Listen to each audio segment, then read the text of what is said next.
The bullies stripped her coat in winter. She slammed them without hesitation. The first snowfall of December had blanketed Lincoln High School in a pristine white that would soon be trampled into gray slush by hundreds of students.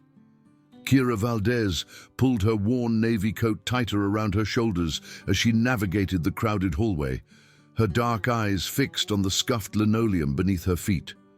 At barely 5 feet tall, with a slight frame that seemed to shrink further into itself with each passing day, she had perfected the art of invisibility. 3 months into her junior year at Lincoln High, Kira still felt like an outsider. Her family had moved to this small Michigan town from Phoenix after her father lost his job, and the adjustment had been brutal. Everything about her seemed to invite unwanted attention. Her thick black hair that refused to behave like the other girls' straight blonde locks, her thrift store clothes that never quite fit right, and her soft-spoken nature that others mistook for weakness. "Watch where you're going, Valdez," came the familiar sneer from behind her. Kira's stomach clenched as she recognized the voice of Trevor Hartwell, the unofficial king of Lincoln High's social hierarchy.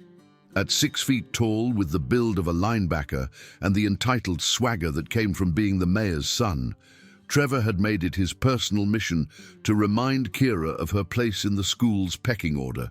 Flanking him were his loyal disciples, Jake Morrison, whose father owned the town's largest car dealership, and Brad Chen, whose family had built a successful restaurant empire. Together, they formed an unholy trinity of privilege and cruelty that had tormented Kira since her first day at Lincoln High. "Sorry," Kira mumbled, quickening her pace toward her locker. The familiar burn of humiliation crept up her neck as she heard their laughter echo behind her. "Sorry doesn't cut it, Phoenix girl," Trevor called out, using the nickname he'd coined for her. "Maybe you should watch where you're going instead of shuffling around like some lost puppy." Kira's fingers trembled as she worked her locker combination, desperate to escape into the safety of her morning classes. What Trevor and his friends didn't know, what nobody at Lincoln High knew, was that Kira had spent the last 8 years training in Brazilian Jiu-Jitsu under her uncle Miguel, a former MMA fighter who had opened a small gym in Phoenix. The discipline and respect ingrained in martial arts had taught her that physical confrontation should always be the last resort, used only when absolutely necessary for protection. But more than that, Kira was terrified of what might happen if she revealed her abilities. Her uncle had always stressed that with great power came great responsibility, and she feared that defending herself might escalate situations beyond her control. The thought of seriously injuring someone, even someone like Trevor, made her stomach turn. The morning passed in its usual blur of classes, where Kira sat quietly in the back, teachers who barely acknowledged her existence, and hallway encounters that left her feeling smaller and more isolated. During lunch, she found refuge in the library, where Mrs. Patterson, the elderly librarian, had become her unofficial guardian angel. "How are you settling in, dear?" Mrs. Patterson asked, her kind eyes reflecting genuine concern as Kira sat at her usual table in the back corner. "Fine," Kira replied automatically, though they both knew it was far from the truth. Mrs. Patterson had witnessed enough of the daily harassment to understand the reality of Kira's situation, but like most adults at Lincoln High, she seemed powerless to stop it. The afternoon brought chemistry class, where Kira's partner was Danny Rodriguez, one of the few students who treated her with basic human decency. Danny was shy himself, more interested in his textbooks than social hierarchies, but he had a gentle smile that made Kira's heart flutter in ways she didn't quite understand yet. "Did you finish the lab report?" Danny asked quietly as they prepared their experiment. His dark hair fell across his forehead as he bent over their shared worksheet, and Kira found herself studying the way his fingers moved as he wrote. "Yeah, I stayed up late working on it," Kira replied, grateful for the distraction from her morning encounters with Trevor's crew. For 45 minutes, she could pretend she was just another student, not the school's designated target. But the illusion shattered as soon as the bell rang. Walking toward her locker, Kira noticed Danny had dropped his calculator in the hallway. Without thinking, she bent to pick it up, calling his name to get his attention. The simple act of kindness would prove to be a crucial mistake. "Well, well," Trevor's voice boomed across the hallway. "Looks like Phoenix Girl has found herself a boyfriend." Kira's blood ran cold as she watched Danny's face flush red with embarrassment. The hallway seemed to grow quiet as other students sensed the brewing confrontation, their phones already emerging to capture whatever drama was about to unfold. "Leave him alone," Kira said quietly, her voice barely audible over the ambient noise of shuffling feet and closing lockers. Trevor's laugh was sharp and mocking. "Oh, she speaks. Did you hear that, guys? Phoenix Girl is defending her little boyfriend." Jake and Brad moved to flank them, effectively trapping Kira and Danny against the row of lockers. The circle of spectators grew larger, their excitement palpable as they anticipated the show. "We're not dating," Danny stammered, his face now completely red. "We're just lab partners." "Sure you are," Brad sneered, "just like she's just a normal student instead of some charity case who probably can't even afford lunch." The words hit Kira like physical blows, each one designed to strip away another layer of her dignity. She could feel the weight of dozens of eyes watching, waiting to see how she would respond to this public humiliation. "Please just leave us alone," Kira whispered, hating how small and pathetic her voice sounded in the crowded hallway. Trevor stepped closer, his presence looming over her like a dark cloud. "What's wrong, Phoenix Girl? Cat got your tongue? Or are you too poor to afford words too?" The laughter that followed was like a chorus of hyenas, each cackle another nail in the coffin of Kira's already fragile social standing. She wanted to disappear, to melt into the floor and never have to face these people again. But it was about to get worse. The next few weeks brought a steady escalation of harassment that seemed to grow bolder with each passing day. Trevor and his friends had apparently decided that targeting both Kira and Danny was twice as entertaining as focusing on just one victim. They would knock books from Danny's hands in the hallway, making sure Kira saw it happen. They would make loud comments about charity cases and losers whenever the two were within earshot. The psychological warfare was relentless and carefully calculated. They never did anything overtly violent or directly threatening, nothing that would result in serious consequences from the administration. Instead, they perfected the art of making Kira and Danny's daily existence a living hell through 1,000 small cruelties. It was during a particularly frigid January morning that everything changed. The temperature had dropped to 15 degrees below zero, and the wind chill made it feel even colder. Kira's thin coat, the only winter jacket her family could afford, provided minimal protection against the brutal Michigan winter, but it was all she had. She had just finished her morning classes and was walking toward the cafeteria when she heard the familiar voices behind her. Her heart sank as she realized she was about to become the center of attention once again. "Hey, Phoenix Girl," Trevor called out, his voice carrying that particular tone that always preceded trouble. "Nice coat. Did you find it in a dumpster?" Kira kept walking, hoping against hope that ignoring them would make them lose interest. But Trevor and his friends had apparently decided that today was the day to escalate their campaign of harassment to new levels. "I'm talking to you," Trevor said, his voice growing sharper. "Don't you know it's rude to ignore people?" Jake and Brad moved to block her path, forcing Kira to stop in the middle of the hallway. The familiar circle of spectators began to form, their phones already recording as they sensed that something big was about to happen. "Look at that pathetic excuse for a coat," Brad said loudly, making sure his voice carried to the growing crowd. "I bet it doesn't even keep her warm." "You're right," Trevor said, his eyes glinting with malicious intent. "Maybe we should help her out. I mean, if the coat's not working anyway." Before Kira could react, Trevor grabbed the collar of her coat and yanked it backward. The worn fabric, already stressed from months of use, tore with a sickening sound. But Trevor wasn't finished. With Jake and Brad's help, he began pulling at the coat more aggressively, trying to strip it from her shoulders entirely. "Stop!" Kira gasped, struggling to keep her coat on as the three boys pulled at it from different angles. The temperature in the hallway suddenly felt arctic as cold air rushed in through the torn fabric. "Stop what?" Trevor laughed, giving another violent tug that nearly pulled Kira off her feet. "We're just trying to help you realize that this piece of trash isn't worth wearing." The crowd had grown larger now, forming a tight circle around the confrontation. Some students were laughing, others looked uncomfortable, but did nothing to intervene. Kira could see Danny pushing through the crowd, his face twisted with concern and rage, but Jake shoved him back before he could reach her.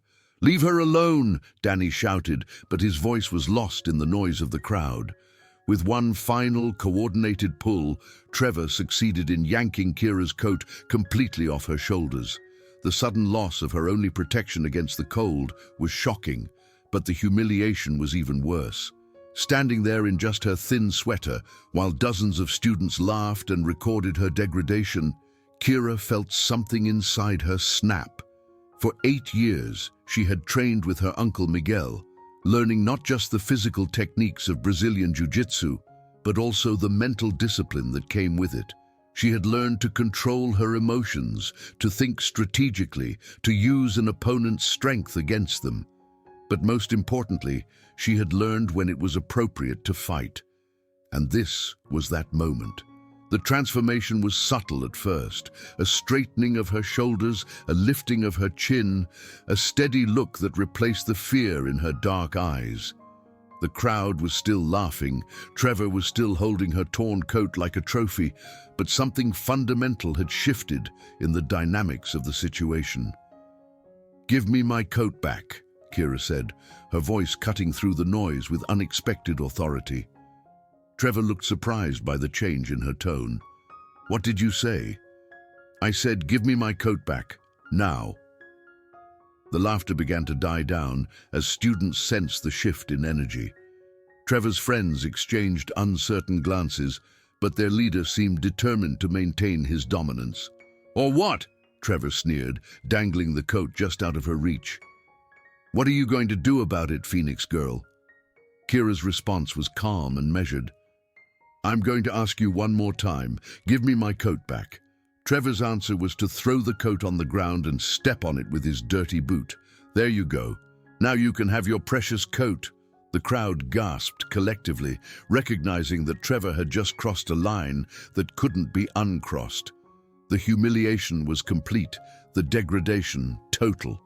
But as Trevor stood there grinning in triumph, he failed to notice the way Kira's stance had shifted, the way her weight had distributed to the balls of her feet, the way her hands had assumed a ready position that would have been familiar to anyone trained in martial arts. "You made a mistake," Kira said quietly, her voice carrying an authority that made the entire hallway fall silent. Trevor laughed, but it sounded forced now. "What mistake?" "You're the one who—" He never finished the sentence. In one fluid motion, Kira stepped forward and executed a perfect hip toss, using Trevor's own momentum and size against him. The technique was flawless. She grabbed his shirt, pivoted on her hip, and sent all 200 pounds of him crashing to the ground with an impact that echoed through the hallway. The silence that followed was deafening. Trevor lay on the floor, stunned and gasping for breath, while the crowd stared in complete shock. The girl they had all dismissed as weak and helpless had just taken down the school's most feared bully with a single, devastating move. But Kira wasn't finished. Jake, recovering from his initial shock, lunged toward her with his fists raised. He was bigger than her, stronger than her, but he had never faced someone who had spent years learning to neutralize bigger, stronger opponents. Kira sidestepped his clumsy attack and caught his arm in an arm drag, using his own momentum to send him stumbling past her. As he tried to regain his balance, she swept his legs out from under him, sending him crashing to the ground next to his leader. Brad, Seeing his two friends on the floor, hesitated for a moment before deciding to rush her. It was the wrong decision. Kira caught him in a collar tie, controlled his head, and used a simple trip to put him on the ground with his friends. In less than 30 seconds, all three bullies were on the floor, groaning and trying to figure out what had just happened. The crowd stood in stunned silence, their phones still recording, but their laughter completely gone. Kira stood over them, not breathing hard, not looking angry or triumphant. She simply looked like someone who had finally decided to stop accepting unacceptable treatment. "Here's how this is going to work," she said, her voice carrying to every corner of the silent hallway. "You're going to leave me alone. You're going to leave Danny alone. You're going to leave everyone alone who can't fight back, because if you don't, I'll be there to remind you what happens when you pick on people who are smaller than you." Trevor struggled to sit up, his face red with embarrassment and pain. You can't just what?" Kira interrupted. "Can't just defend myself? Can't just stand up to bullies? Can't just refuse to be your victim anymore?" She picked up her torn coat from the ground and brushed off the dirt. "I've been training in Brazilian Jiu-Jitsu for 8 years. I could have done this any time I wanted, but I was hoping you would eventually grow up and stop acting like children. I was wrong." The crowd began to murmur now, processing what they had just witnessed. The quiet girl who had endured months of harassment had just revealed herself to be more than capable of defending herself. The power dynamic at Lincoln High had shifted in the span of 30 seconds. Danny pushed through the crowd and approached Kira cautiously. "Are you okay?" he asked, his voice filled with concern and something that might have been admiration. "I'm fine," Kira replied, though her hands were shaking slightly from the adrenaline. "Are you?" Before Danny could answer, Trevor struggled to his feet, his face twisted with rage and humiliation. "This isn't over," he snarled. "You think you're tough now, but it is over," Kira said firmly, turning to face him. "And if you think it's not, you're welcome to try again. But next time, I won't be so gentle." The threat hung in the air like a promise, and Trevor seemed to finally understand that the girl he had been tormenting was capable of much more than he had imagined. Jake and Brad helped him to his feet, and the three of them slunk away without another word, their humiliation complete. As the crowd began to disperse, buzzing with excitement about what they had just witnessed, Kira found herself surrounded by students who had never spoken to her before. Some wanted to congratulate her, others wanted to apologize for not intervening during the months of harassment, and a few just wanted to be associated with the new legend that had just been born. But Kira was focused on Danny, who stood beside her with a look of amazement and respect in his eyes. "I had no idea," he said quietly. "Why didn't you ever?" "Because I was hoping it wouldn't come to this," Kira replied honestly. "Violence should always be the last resort. But sometimes, when people won't listen to reason, you have to speak a language they understand." Over the next few days, the story of Kira's confrontation with Trevor and his friends spread throughout Lincoln High like wildfire. The video footage, captured by dozens of phones, showed the entire encounter in vivid detail. But what impressed people most wasn't the physical techniques she had used, it was the restraint she had shown. At any point during the confrontation, Kira could have seriously injured her attackers. She had the skills and the training to do real damage, but she had chosen instead to simply neutralize the threat and send a message. She had won the fight without becoming the aggressor, defending herself without becoming the bully. The change in school dynamics was immediate and profound. Students who had previously ignored or avoided Kira now greeted her in the hallways with genuine respect. Teachers who had been oblivious to the harassment suddenly seemed more aware of the social dynamics in their classrooms. And most importantly, the culture of passive acceptance that had allowed bullying to flourish began to shift. Trevor, Jake, and Brad returned to school after a few days, but they were different. The swagger was gone, replaced by a wariness that came from having their sense of invincibility shattered. They still hung out together, but their reign of terror was over. The student body had seen them brought low by someone they had considered weak, and the mystique of their power had been broken. But perhaps the most significant change was in Kira herself. The girl who had spent months trying to make herself invisible now walked through the hallways with quiet confidence. She didn't swagger or boast about her victory. That wasn't her style. Instead, she carried herself with the quiet dignity of someone who had faced their fears and emerged stronger. Her relationship with Danny had evolved too. The shared experience of being targeted by bullies had brought them closer together, and their mutual respect had blossomed into something deeper. They studied together in the library, ate lunch together in the cafeteria, and found comfort in each other's company during the difficult process of healing from months of psychological abuse.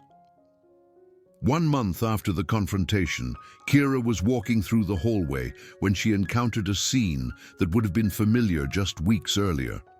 A group of upperclassmen was surrounding a freshman, making jokes about his appearance and threatening to take his lunch money.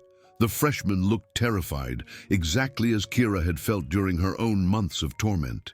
Without hesitation, Kira stepped forward. "Is there a problem here?" she asked, her voice carrying the quiet authority that had become her trademark. The upperclassmen recognized her immediately. Everyone at Lincoln High knew who she was now, and more importantly, they knew what she was capable of. "No problem," one of them said quickly. "We were just talking." "Good," Kira replied, "because I'd hate to think that anyone at this school was being bullied. That would be unacceptable." The upperclassman melted away without another word, leaving the freshman standing alone with his savior. "Thank you," he whispered, his voice shaking with relief. "Don't thank me," Kira said gently. "Just remember that you don't have to accept unacceptable treatment, and if you ever need help, there are people who will stand with you." As the freshman hurried away, Kira reflected on how much had changed in such a short time. She had learned that strength wasn't about physical power or the ability to hurt others. True strength came from knowing when to fight and when to show mercy, when to stand up and when to walk away, when to protect yourself and when to protect others. The girl who had once been Lincoln High's most targeted victim had become its most respected protector. And in transforming herself, she had begun to transform the entire school culture, proving that sometimes the most powerful weapon against bullying isn't a fist or a threat. It's the quiet courage to say no more and mean it. Standing in the hallway where she had once been humiliated, Kira smiled as she watched students treat each other with newfound respect. The winter coat incident had stripped away more than just her jacket. It had stripped away the illusion that she was powerless. And in finding her own strength, she had given others permission to find theirs too. The transformation was complete, but the real work was just beginning. Because true change doesn't happen in a single moment of confrontation. It happens in the thousands of small choices that follow, in the decision to stand up for others, to treat people with dignity, and to remember that everyone deserves to feel safe and respected. As she walked toward her next class, Kira carried with her the knowledge that she had not just won a fight, she had won something far more valuable. She had won back her dignity, her confidence, and her faith in the possibility that people could change. And in doing so, she had proven that sometimes the quietest people have the strongest voices when they finally decide to speak.